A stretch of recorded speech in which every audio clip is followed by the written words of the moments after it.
আমরা Tripureshwari micro finance থেকে এসেছি। গত কিছুদিন আগে এই কোম্পানিটা একটা পুরনো কোম্পানি ছিল, যেটা আমরা 4-5 মাস আগে আমরা এই কোম্পানিটাকে কিনেছি। তারপর ওটাকে আমরা ভারতের সংবিধানের আইন অনুযায়ী আমরা এই প্রতিষ্ঠানটাকে মানে এগিয়ে নিয়ে যাওয়ার জন্য আমরা কার্যকলাপ চেষ্টা করে যাচ্ছি। কিন্তু দেখা গেছে আমরা এই যে চন্দ্রপুরস্থিত কিছু লোক, সমাজদ্রোহী লোক, ওরা আমাদের এই কাজটাকে করতে বাধা দিচ্ছে।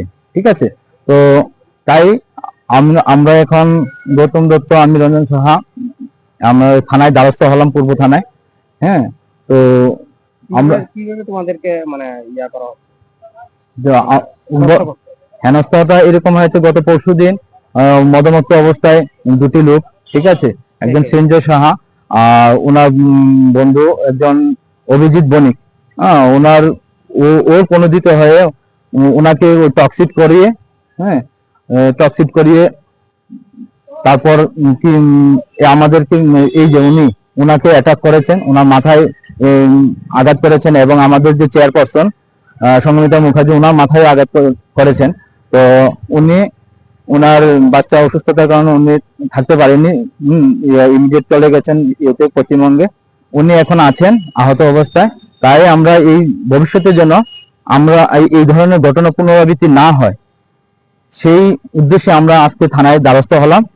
আর আমরা চেয়েছি এই প্রতিষ্ঠানের মাধ্যমে যেন সমস্ত জনগণের জন্য উন্নয়ন করতে পারি, এবং তৎসঙ্গে যেন এই যে উপজাতি আছে তাদের জীবিকা জীবন নির্বাহ করার জন্য, ওটাকে উন্নয়ন করার জন্য সরকারকে সাথে নিয়ে আমরা সবাই এই প্রচেষ্টাকে চালিয়ে যাচ্ছে।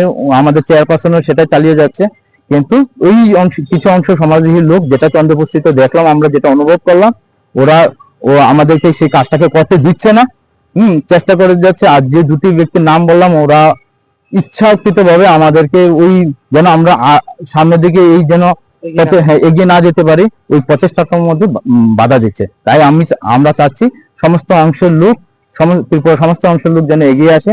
তাই আমি সবার সহযোগিতা কামনা করছি। আমি তাদের শাস্তি দাবিতে কি তোমরা থানা পেয়েছো? ওদের শাস্তি আমরা চাই, কেন ভবিষ্যতে যেন এই ধরনের ঘটনা পুনরাবৃত্তি না হয়, এই বলে আমি আমার ইয়েতে বক্তব্য। নমস্কার। আমার নাম রঞ্জন সাহা। আমি এই প্রতিষ্ঠানের একজন ডিরেক্টর, গৌতম দত্ত উনিও ডিরেক্টর, আর চেয়ারপারসনের প্রতিনিধি হয়ে আজকে আমি আপনাদের সাথে সংগঠিত হলাম। পুলিশের কাছে কি আশ্বাস পেলেন?